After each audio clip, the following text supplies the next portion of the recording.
So so I also had, I hope Marielle is ready, but there was another student who I wanted to present. Let me look for your altar. Marielle, would you be ready? I'm ready. Okay.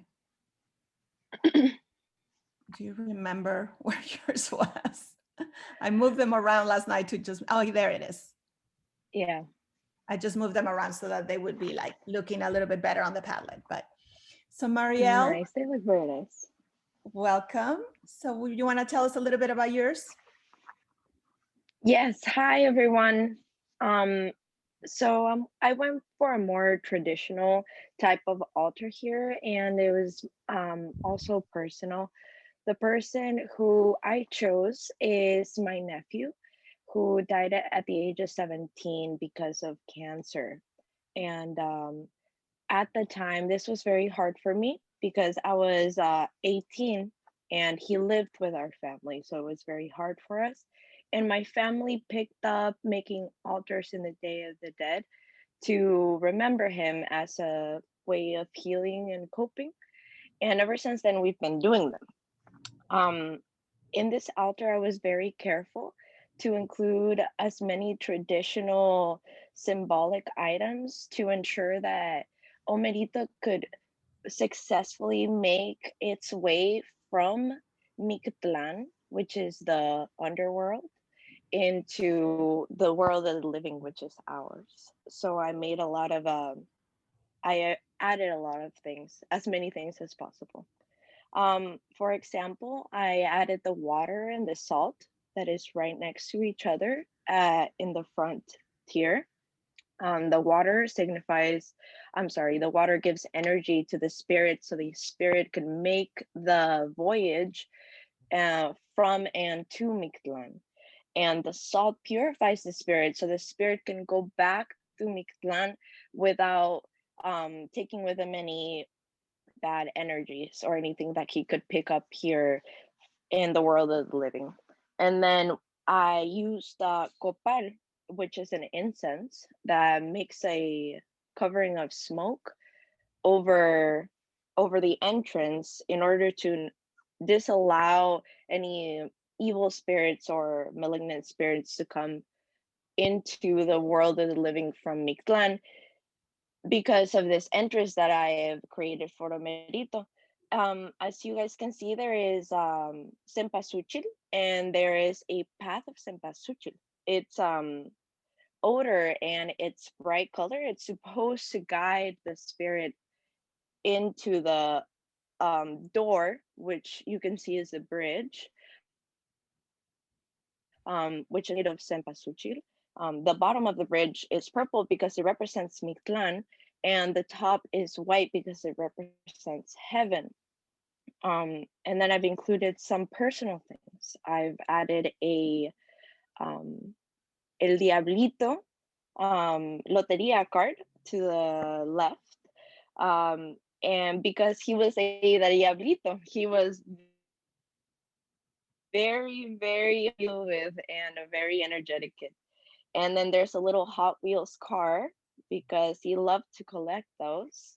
And then there is, okay, I included the cholo or the dog because of two reasons. One, because it is works as a guide for the spirit, and second, because my nephew loved the animals and loved dogs in particular. And then we couldn't forget the calavera in the middle, the sweet calavera, which represents the body of the spirit. Um, Yesterday was the Day of the Dead. Happy Day of the Dead for everyone. I had my own celebration, and my whole family was here, and we all filled the whole table with food. It was very nice. Thank you, everyone. Thank you so much, Mariel. I think it's really beautiful and celebrating, the people that we Oh, love that are gone. Yeah. Oh, go ahead. yes, yes. I wanted to include one more thing. I'm so sorry. I nearly forgot something very special about this altar. It is very personal, and but uh, I decided this year to do a little something different with a portrait of Omerito. Usually I just print it or I get it from somewhere, but I had a very interesting cognition about how the length of life. And I realized that Omenito only lived for 7 years and I'm 24, and I was realizing how short life really is for every human being. And then I thought, things don't last very long, but art does.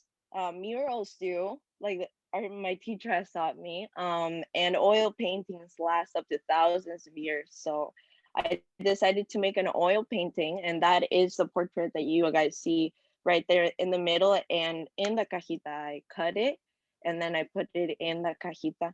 And behind the portrait, which I will then take off and probably put somewhere, is a little note of a story that of Omerito that I find very dear to my heart, and that someday, 1,000 years, if I preserve it well, somebody will find it and will remember him, and in that way I will carry on his memory and will push on his life.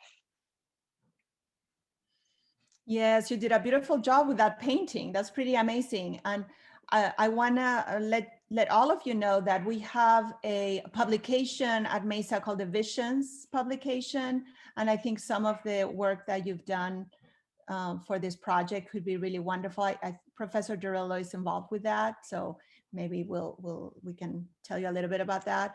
But I think this is also another one to put it, preserve it in some other way, by having it published. So there's several of you who've done great writings and pieces for this. So I hope to encourage you to submit for that. Thank you so much, Marielle. So those are the students who wanted to share with us. And I appreciate all of the history of the Dia de Muertos altares that you incorporated into how you presented your piece, Marielle, because that way everybody can understand about all the symbols in the altares. So let's see. So I think that we unfortunately couldn't have everybody present. Was there anybody else, Jennifer? For myself, it was those two students. No, it was those two students for me too. Okay.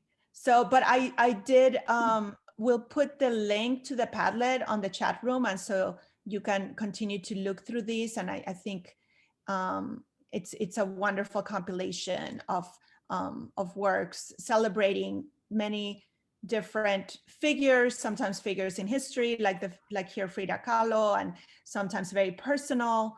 And then the Balikbayan boxes also were so great to see how people were thinking about their loved ones and how to, connect with them and send them the items that they love. So I think that now I would like to bring on, I'm going to stop sharing my screen. And I'm also going to introduce our Caitlin Choi, who's been working with us for this project since the beginning of actually it's in the summer. We started planning this project, and we were trying to figure out all the different ways that we could connect with different disciplines and create a kind of learning community through this project. So I've enjoyed so much collaborating with Professor Durillo and with Professor Choi, and she brought in a whole other layer into this, which is all of this knowledge that we're gathering and this experience. How is it going to also be something that we can leverage when you continue in your path, either in education or going onto a career? And maybe, Caitlin, you can highlight that for us, and then also introduce our speakers for today. And Professor Durillo, if you had anything else you wanted to mention, I'm sorry, I'm talking too much. No, I love your words. No, I just wanted to echo what you said. So I'm very thankful for everybody to be here today, and yeah, for Caitlin to add this extra layer of importance to the topic. So I'm going to turn it over to Caitlin. Hi, everyone. So I also want to bring up our student health services person, Linda Gibbons-Croft. She is here to talk a little bit about the services that our student health services can offer. We noticed that there's a lot of emotions today in the chat, and so we invited her so that way you know where you can seek support if you would like. And so she is here with us at this event. And so I would like to invite Linda to join us and share a little bit right now.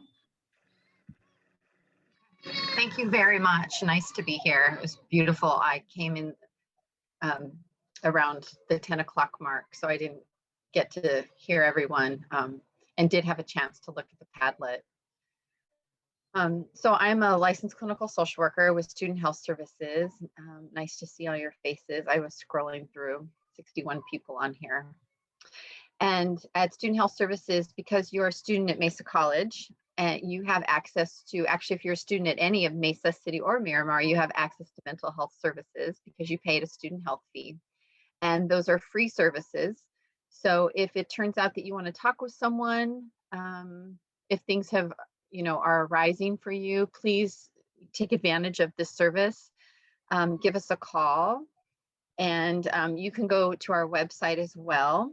So you can go to our website as well to find out what we have some groups going on.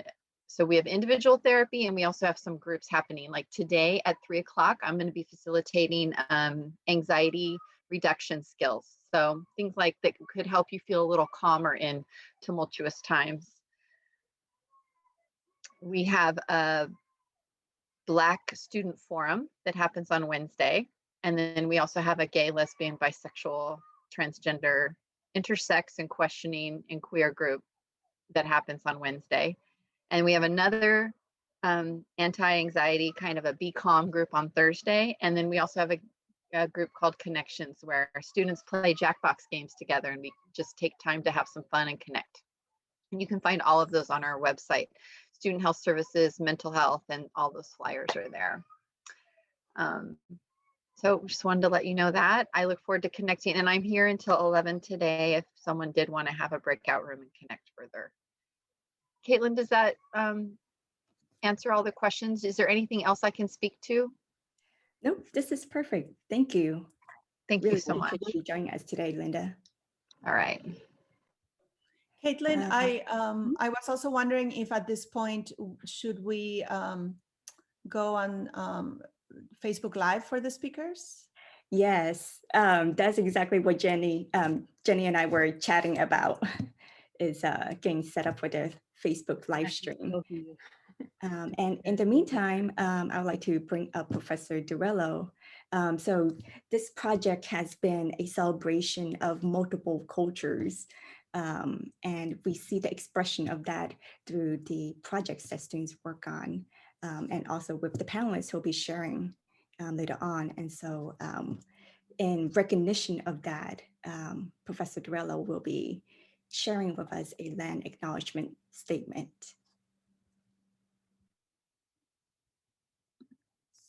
Sorry, can I interrupt? Jen, can you make me host so I can get Facebook Live going? And you're muted. Thanks. Okay, here you go.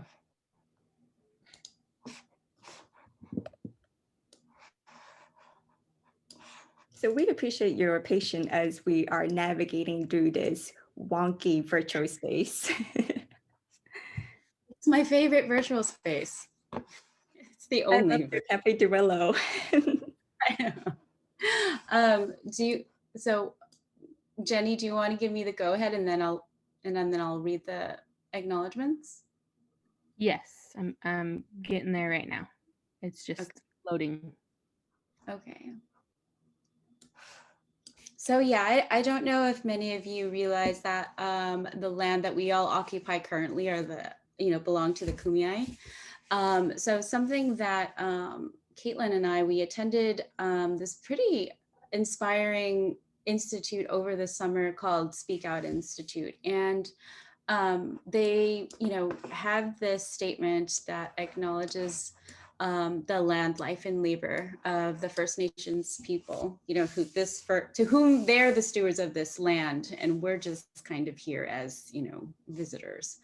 And so we wanted to share this with you because it's really important. I think that especially when we're talking about rituals of remembrance and we're trying to acknowledge who was here before us, obviously, the first people we should probably acknowledge are the ones who, were stewards of this land to allow us to be here. All right, so here we go. Okay, I'm gonna hit live right now. So 3, 2, 1. Okay, so land, life, and labor acknowledgements. 1, at this time, I want to take a moment to reflect on the lands on which we reside. We are coming from many places, and we want to acknowledge the ancestral homelands and traditional territories of Indigenous peoples who have been here since time immemorial, and to recognize that we must continue to build our solidarity and kinship with Native peoples across the Americas and across the globe. So Speak Out is based in Oakland, California, and we acknowledge and honor the Ohlone and Chichone people, and San Diego Mesa College is on the land of the Kumeyaay. We also acknowledge that this country would not exist if it wasn't for the free enslaved labor of Black people. We honor the legacy of the African diaspora and Black life, knowledge and skills stolen due to violence and white supremacy. While the movement for justice and liberation is building, we are witnessing the power of the people. Many are still being met with violence and even being killed. Collectively, Speak Out and all our communities like Mesa College are saying this ends now. Black lives matter. So please join me in a moment of silence in honor of Black and Indigenous ancestors who have passed and who have paved the way for us. Thank you.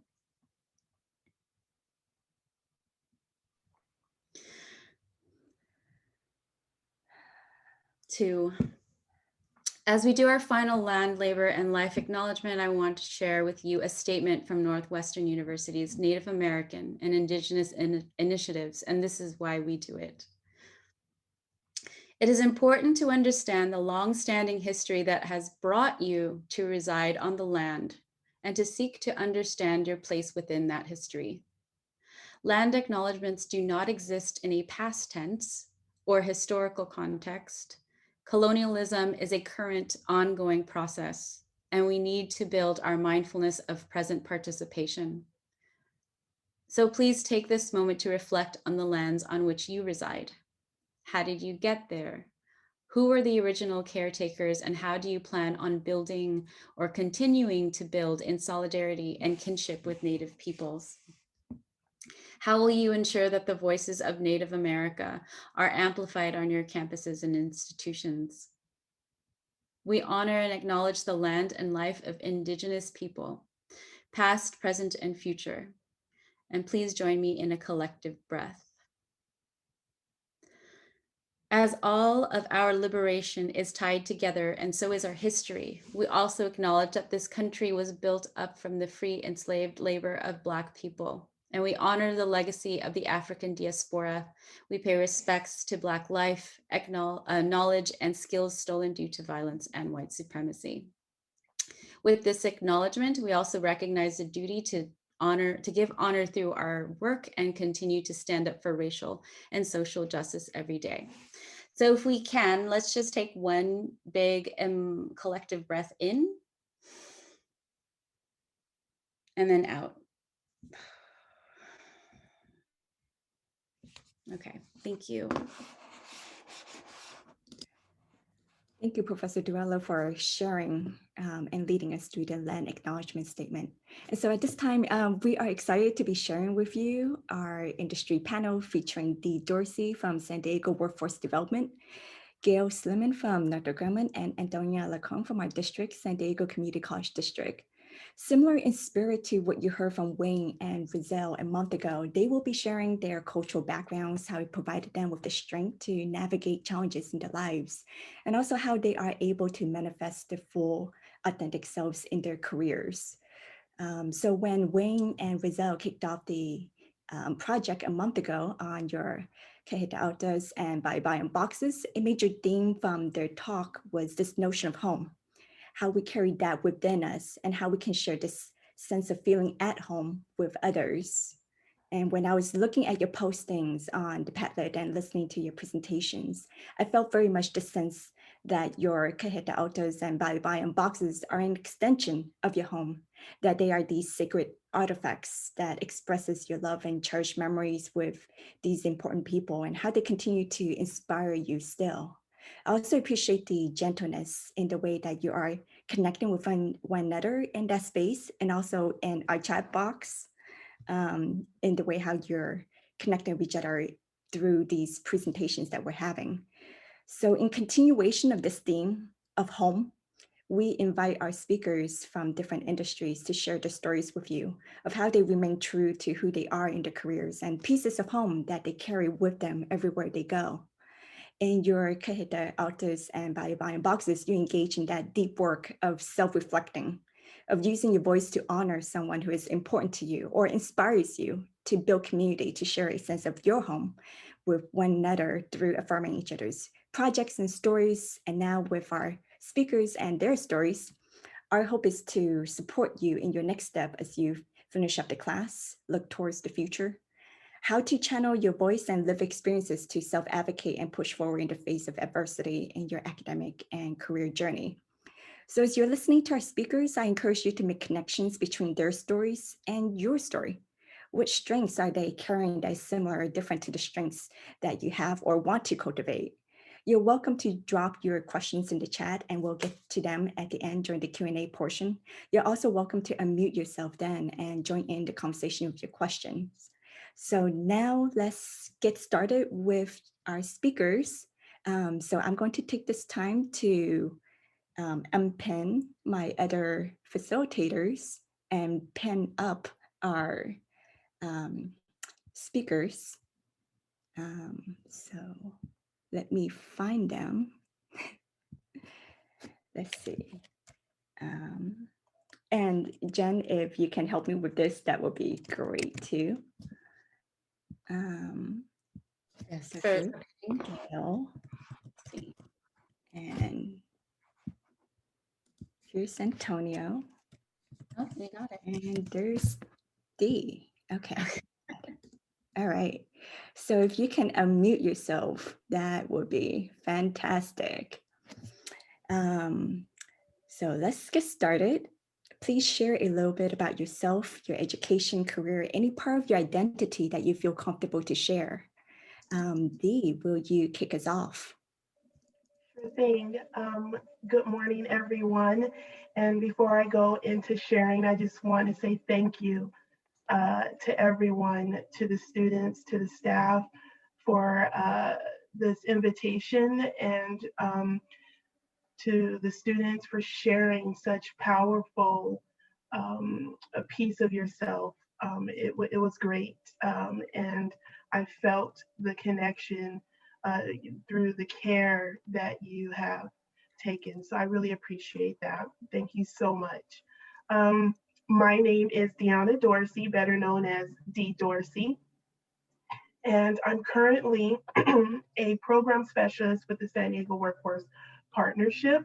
The San Diego Workforce Partnership is the San Diego's local workforce development board, and our whole mission is connecting businesses to job seekers through career pathways, direct hires, and different programs that we fund and oversee those policies and procedures. We target the most vulnerable communities, our opportunity youth, and families who are in need of more support, and they're receiving support through the county and the state. I've been working in workforce development or partnering in our community for over 20 years. That's something that I was brought up in. My grandmother, who was my best friend, I honor her today just by continuing the work that she included me in by serving our community in the best way that I know how to serve them. So I've been part of the workforce and social services, I want to say all my life, because community is just the key, and that's just how I was brought up. But I do have a degree in international business, and I have a master's degree in international relations from Alliant International University. Um, Another thing I know right now, as it was stated before, we're in an awakening period, I want to call it, and it it's, it's a lot, brings up a lot of nerves and anxiety and things like that. So I'm definitely with you all in regards to where our nation will be heading, and what is our responsibility as a collective community. What are we going to do, no matter who is elected? And so I'm with you all. Thank you. Thank you, Dee. Gail, will you please go next? Yes, hi everyone. Thank you for the invitation. I was able to catch a little bit of the tail end, but I had a preview of all your great work there. And I work with Northrop Grumman, which is a local aerospace company in the defense industry. We also do a lot of civilian government work as well. And I've been with Northrop Grumman for about 18 years now.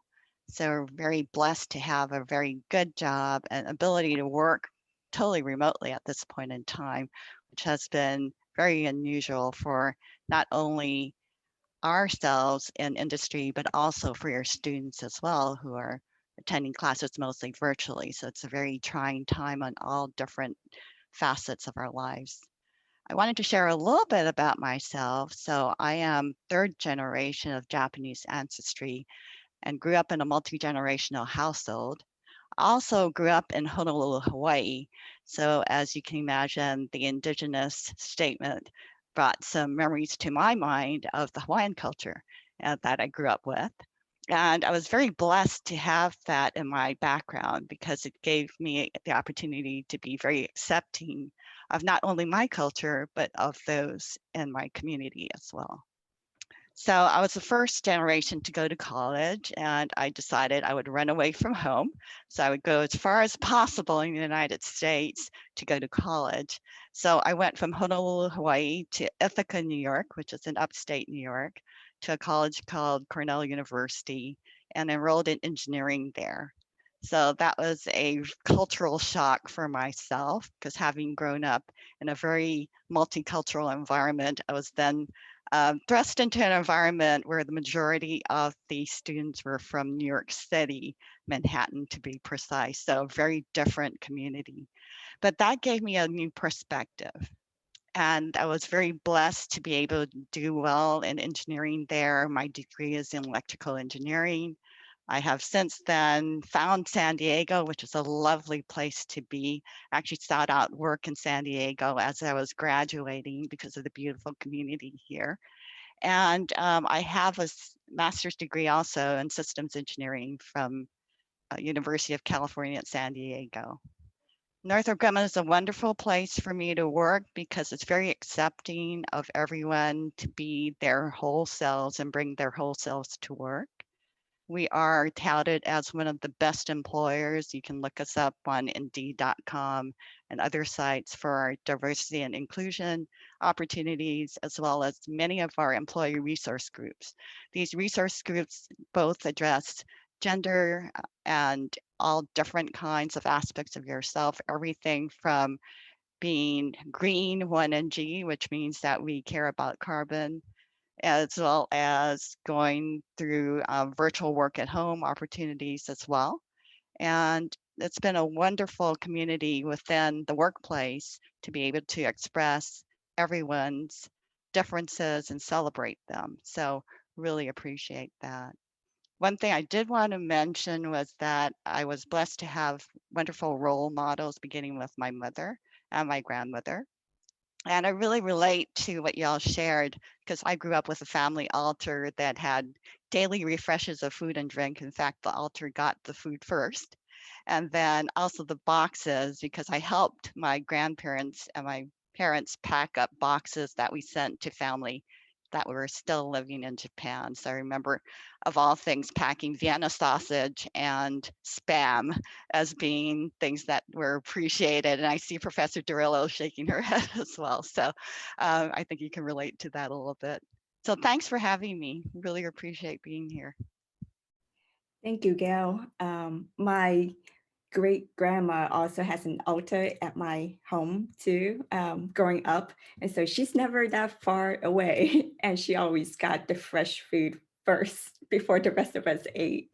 So I definitely identify with you there. Antonio, will you please go next? Hi, everybody. I'm Antonio Alarcón. I'm the Dean of Instructional Services with the San Diego Community College District, and I work in the district office down in Mission Valley. First, I want to say thank you for having me, and secondly, I'm really excited to see how all of you came and participated and looking at the work you've done.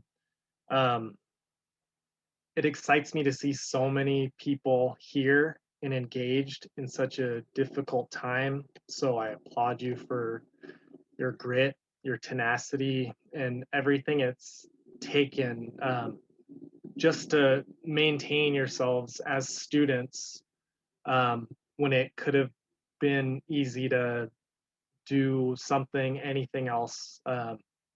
So keep up that good work. Know that there is a support system here for you, and this meeting in itself is a reflection of that. And although I don't work on any of the campuses currently, I'm always a resource for students. I've worked in the California community colleges for 15 years at this point. I've worked in financial aid and running tutoring centers. I was an English instructor at one point. And I've done a lot of different things. I'm a first generation college student, and I graduated from a California community college. And without that foundation, I certainly would not be where I am today. As a first generation college student, I had to learn the ropes as I was going. And I'm fortunate because I had an older brother who did a little bit of college. He started at community college, and my mom started at community college, and we actually graduated 1 year apart with our associate degrees. So I got to tutor her along the way, and that helped me strengthen my academic foundation. I did end up transferring to a University of California, where I learned that there's a major difference in the cultural capital of a lot of the folks that you meet when you get to the university. Some of the expectations are different. The lecture sizes are huge. It's a lot. I had to take a step back. I dropped out. And eventually I transferred again, went to UC Irvine, and I was a lot better prepared. But I was working full time the entire time through college. When I got my master's degrees, I was working full time, doing lots of things to get through, and having folks around me who I could talk to about it was critical for me. Having financial aid was critical for me. So, use the resources. That's what we're here for. Take advantage of us as much as you can. If you're not getting answers, there's likely someone who has an answer. I might have that answer, but I might not. So, the key thing is that you might hit some setbacks along the way, but just keep at it, find the support network, and get it done. Thank you. Thank you, Antonio.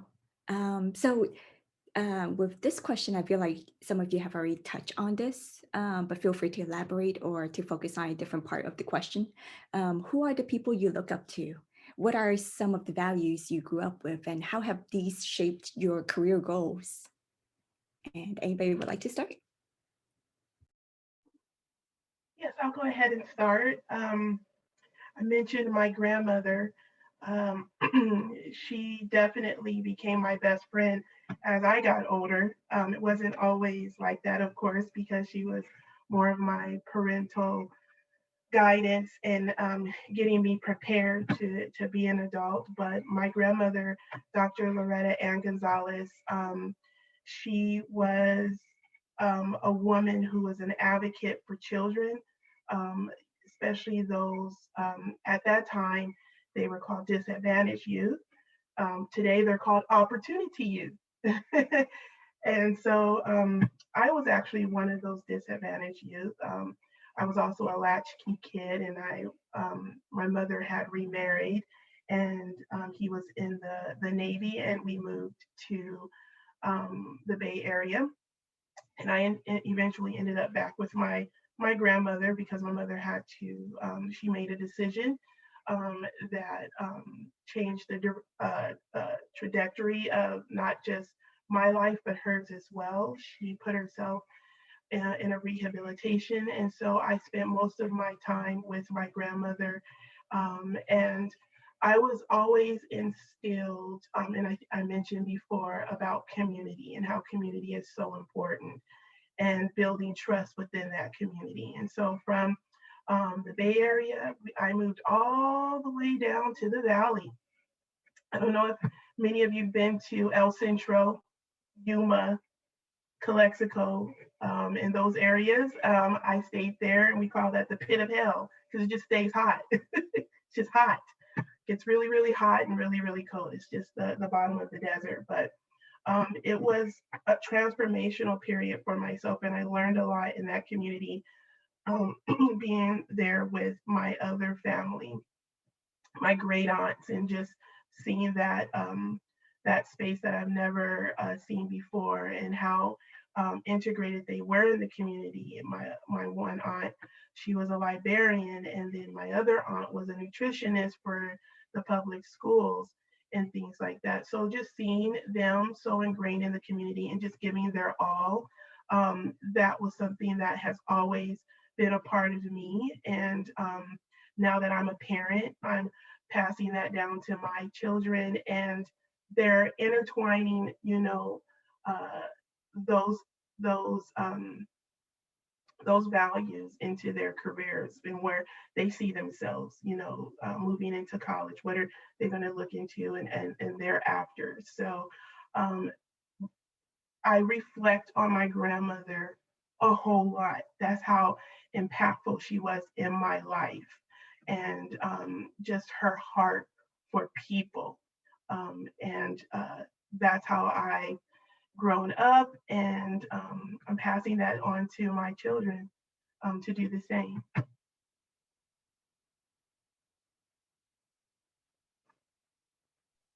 I'll go Someone next. went to high school with my kids. That's great. Oh.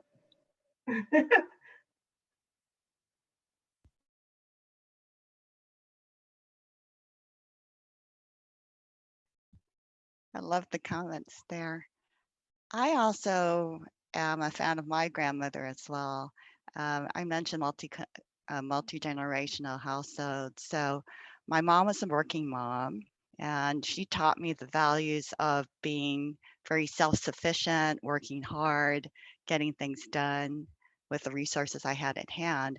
So I was raised by my grandmother, who had a very strong influence in my life. And she taught me the value of education because she was a very smart woman, but did not have a whole lot of formal education. But she showed me that you could go to school no matter what your age. In fact, she went to a school to learn to speak and write English better, and showed me the value of that effort. Even when she was in her more elderly years, she was able to accomplish much at that age. So I really respect that. And in school, in high school especially, I had a very instrumental math teacher who guided me. Again, she was a very strong woman, again, very independent, very ahead of her time. She was actually a vegetarian ahead of when it was actually, well, widespread, and she gave me a lot of recipes of mushroom burgers and so on. So she was very much a mentor to me throughout my high school history. And she was the one who put me on a path towards saying, you know, Gail, you're very strong in math. That's going to take you a long way. She got me involved in math contests and things of that sort. That led to other things and to a group of people that I was very close with in high school. And we actually traded around different information about colleges, because I would have never thought to go away from home that far to a university in New York. And that was really eye-opening to me, to be part of this group that helped each other put together their college resumes, as well as their applications, come up with essays. We traded around all of our information. And that brings up the point of what Hawaii calls, or Hawaiian, there's a word called kokua, which means help. And it's really helping each other. That's really a thread throughout my life. And I try to carry that forward and give back using that premise to make sure that we are highly collaborative, inclusive of others, and always help where we can. So that's been a big thread and very key to my life.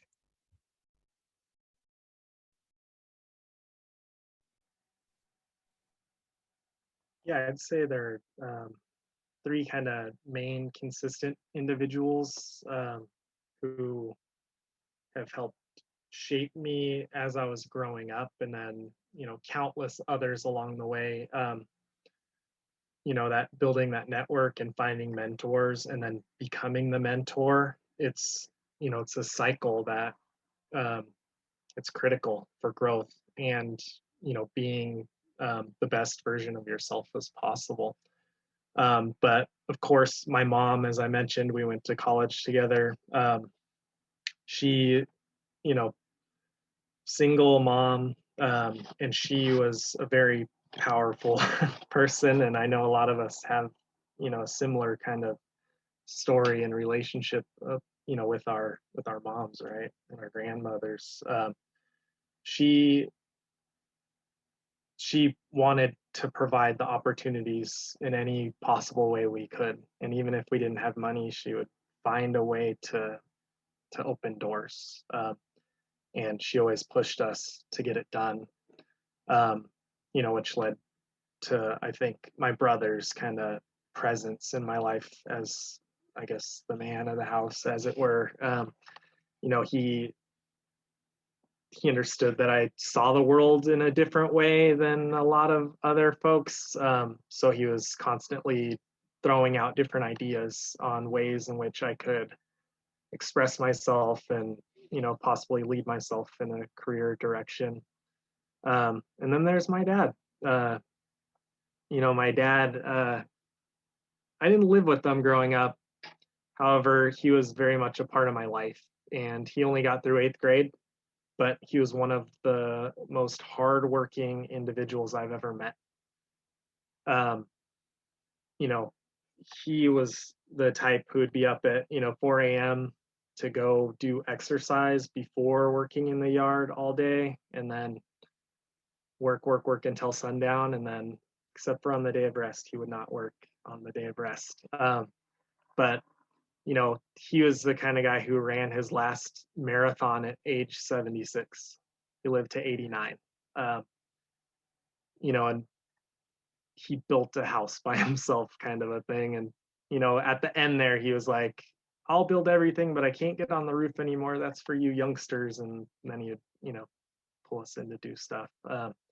So I think those values of hard work, determination, grit, you know, those are all things that came from these people, and I could see it modeled in them and see the results of that hard work in very real ways. You know, the value of education. My dad learned to be a plumber. my mom got her associate degree and then got a full-time job at a college. You know, these are things that I could see. And then, of course, my brother, who's a principal at a school. Those are the folks who kind of paved the way and helped me build my own foundation. Thank you for sharing. What are Caitlin, some? may I add one more thing, because Gail had mentioned about her family, you know, continuing education. And I just want to say, I think that that's a common thread that we all have. Like my grandmother, she went, like, education was the biggest thing. She just, you know, wherever she can learn, she had an open mind to just learning. And it was very influential for me, having a learning disability diagnosed with dyslexia.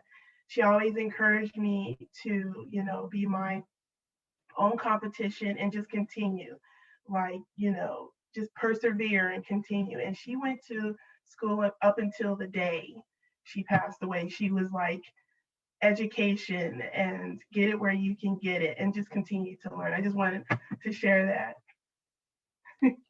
I love it, Dee. Thank you for sharing.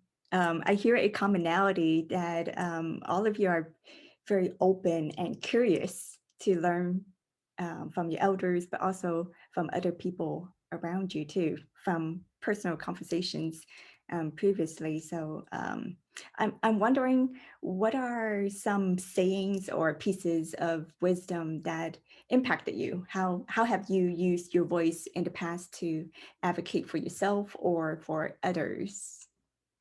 So I know part of that guiding question was about storytelling as well. And I think in both sides of my culture, storytelling is a huge deal, and it's a part of, you know, our shared history. And both of my parents, major storytellers. My dad especially, you know, as I mentioned, he was a little bit older, but you know, his stories made him a giant to everyone around him, and it made, you know, our history this, you know, this amazing, great thing that, you know, we could share with our friends and our family and kids and everyone. You know, and my mom really wanted to be an actor and did theater, and that's one of the classes we took together. Actually, was an acting class, and but you know, that oral, I think, tradition is something that, you know, it runs really deep in my family. And as I get to know a lot of the other siblings and things I have that I didn't really grow up with, you know, I'm learning like a little bit more about like that blurred line of reality of our story. But that's the thing that kind of makes it great, you know. It's the legends of our family. I don't really have any sayings necessarily that that we kind of have, but you know, the wisdom is to really be kind to others and to be respectful, but also to advocate for yourself, and don't allow people to take over you as a person, you know. Make sure that as an individual, you're looking out for yourself, and you're looking out for your family, and you're looking out for those who need the help. So, you know, we're always helping others in ways we can. And I think that's something that's been uh, imparted to me along the way. You know, my father was a Taekwondo instructor, and that's where he met my mom, actually, in his class. And you know, it wasn't about aggression; it was about discipline, self-control, learning, and using any strengths you have to support others and to support your family.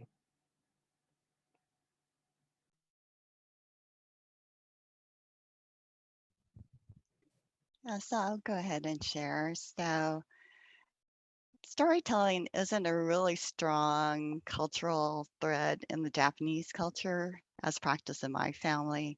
But my mom was always telling us, you know, she raised my sister and I to be strong. And so that's something that's resonated with me throughout my life.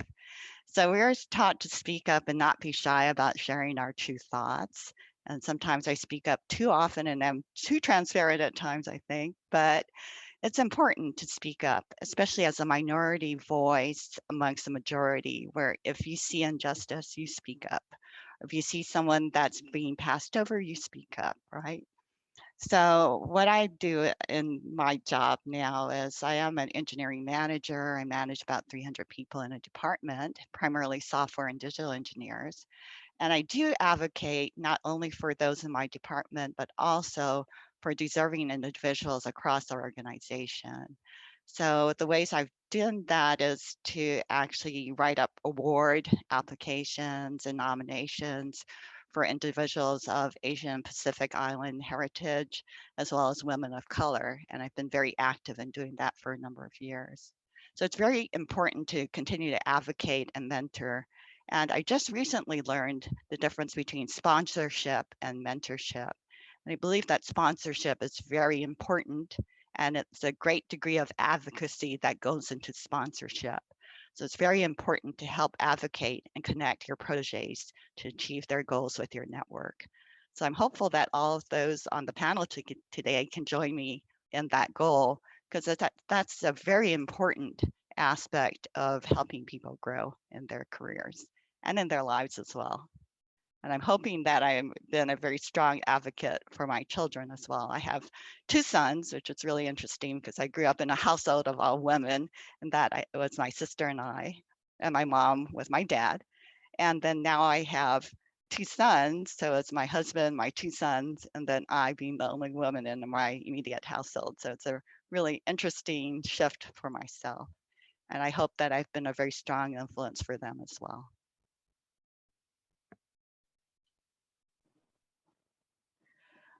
Wow, I can think of a couple of things that makes me giggle. When my grandmother and her sisters, when they were living, that was just like the best. Just sitting around them and just hearing them talk to each other, and they would go from speaking in English to Spanish and backward, and none of the grandkids had any clue of what they were really saying because then they had their own language. And most of the grandkids, we didn't speak Spanish. I mean, we knew a little bit, but we didn't know much to like really hear what they were saying. They were talking about all the grandkids and all the kids. We knew that. But some of the sayings that are so funny, but some of them that I think I understand now. One of the things my grandmother used to say was, Deona, and to my cousins, keep living. Deona, keep living. She would say, keep living, keep on living. And I didn't understand that when I was a child. Like, I didn't understand it. But as you get older, what I have translated and what I've gotten from that was just keep living, because you'll see things that you didn't see before. You'll gain experiences that you didn't have before, and that you know impacts you in a way that will influence your actions and your responses. So that was one, keep on living. And another thing, because my grandmother was, first of all, she believed in education, and she always was amongst an environment that she was like the 1%. So she was an educator, a woman in leadership, a Black woman in leadership, and can I say an Afro-Latina? So that just confused a lot of people. And so another saying she would tell me, she says, and then she, amongst men, she would say, I'm not mean, I just mean what I say.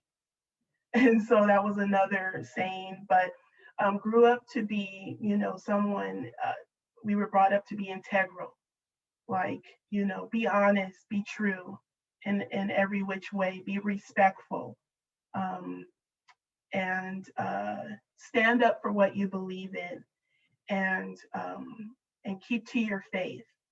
Like one of the things that she would, my grandmother, we would travel with her during the summer. We would do our best not to miss any days of school so that we can just like, during that spring break, we would take an extra week off and we would travel with her.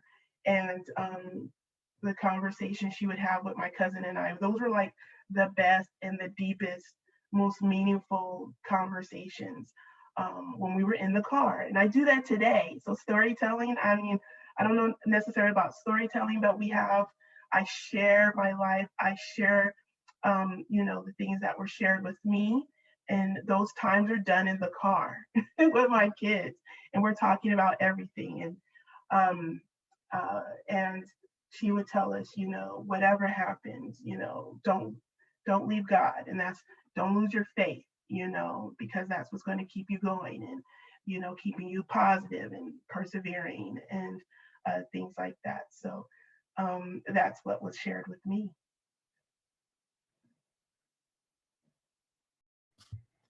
Thank you so much for sharing. So I want to do a time check. We have 7 minutes left in the event. I want to wrap up this formal portion of the panel. Thank you so much, Gail and Antonio, for coming and sharing space, knowledge, and insights with us. Your stories are a source of cultural capital, affirming the deep cultural knowledge that help to define who you are. So we're really grateful that you're transferring your cultural knowledge to us, to, I guess, the next generation, so to speak. And so at this time, I want to open it up to students for any questions. If anybody wants to drop a question in the chat or to unmute yourself and ask, you can do that too. So I will shut my mouth and leave it up to the students.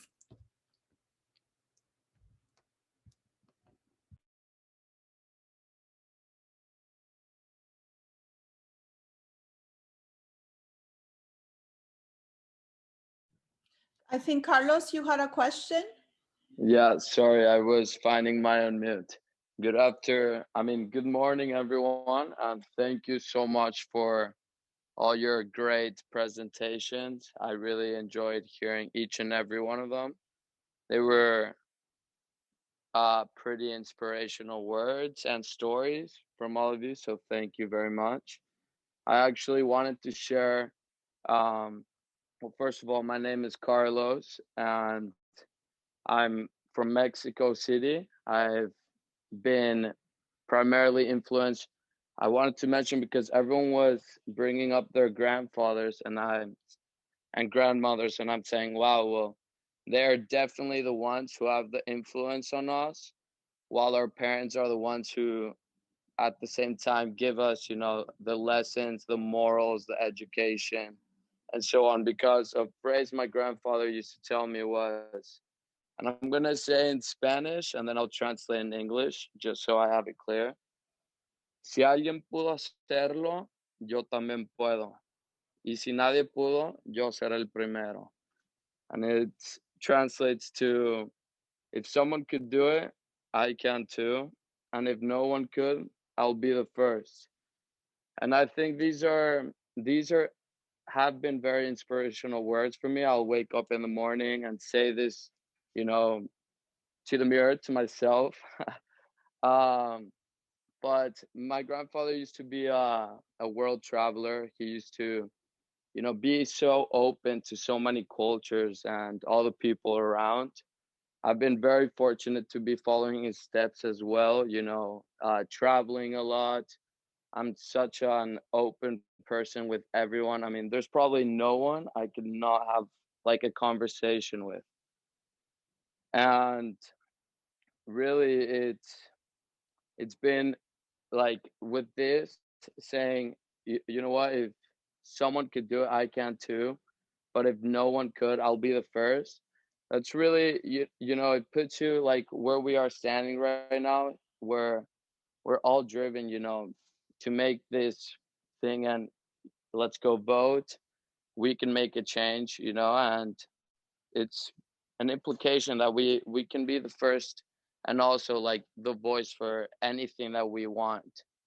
We can drive so many people to it, and I've been very fortunate to be so open to many ideas I've had in my mind, that I've had also so many people as well, you know, saying, hey, this is a great idea, let's do it, or just inspiring others. I think it's something great that I've learned, and that's why I wanted to share this with you guys, because you guys were very inspirational in your stories. So thank you very much for sharing. And yeah, I hope we are all in touch soon virtually in this virtual world. Thank you. Thank you for sharing, Carlos. We got about 3 minutes left, so I want to also give a little bit of space for the guest speaker to say any last word before bouncing back to our co-facilitator, Professor Montezuma and Dorello. So any of the speaker want to say any last remaining words? This is Gail. So keep learning, keep growing, and keep helping. I'd like to leave you with those thoughts.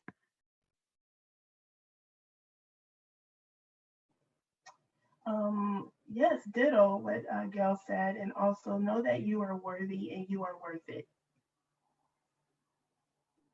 Yep. Thanks all. Keep up the good work. You know, we're here for you. If you need us, seek us out. So thank you so much. Let's drop some love in the chat for our guest speaker, or if you want to like do reactions, that's awesome too. So bouncing it back to Professor Montezuma and Dorello.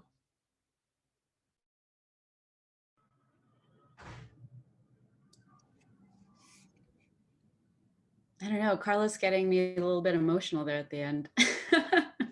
Carlos for president? No. Where's Alison? Okay, there she is. Thank you so much. That was just so amazing. I love hearing these stories from professionals in our community and then having our students hear them. I had dropped in the chat that I feel like this is the first time ever where I heard my students in all my classes encourage each other to vote, which, you know, that's like the thing that's kind of like propelling me right now, because I'm trying to resist the urge to hide and to hibernate and like pretend there's going to be an earthquake or something. But it's just been blowing my mind, like just this, I don't know. And then we've been having these spaces and these conversations and events, and then students like want this, you know. I'm always thinking like, you need this, let me just go ahead and make this happen because you need this. And usually it feels like I'm nagging, but I think it's actually turning out to be like, yeah, students really appreciate having a space like this and hearing I don't know, elders in the community, wise folks, sages, mentors. But yeah, it has been really, really amazing. And I want to thank everybody for joining in with the collaboration, Caitlin for all her work. I loved collaborating with Professor Alessandra and Jenny. It's been really, really thought-provoking too. Yeah, I just want to thank everybody, all the speakers. Your stories are wonderful. And, you know, it just makes me feel so hopeful also to hear from all of the students, to see their commitment. And, you know, it's a challenging time for many reasons right now. And I think what keeps me going is just to think day by, you know, take it each day at a time, but also each moment.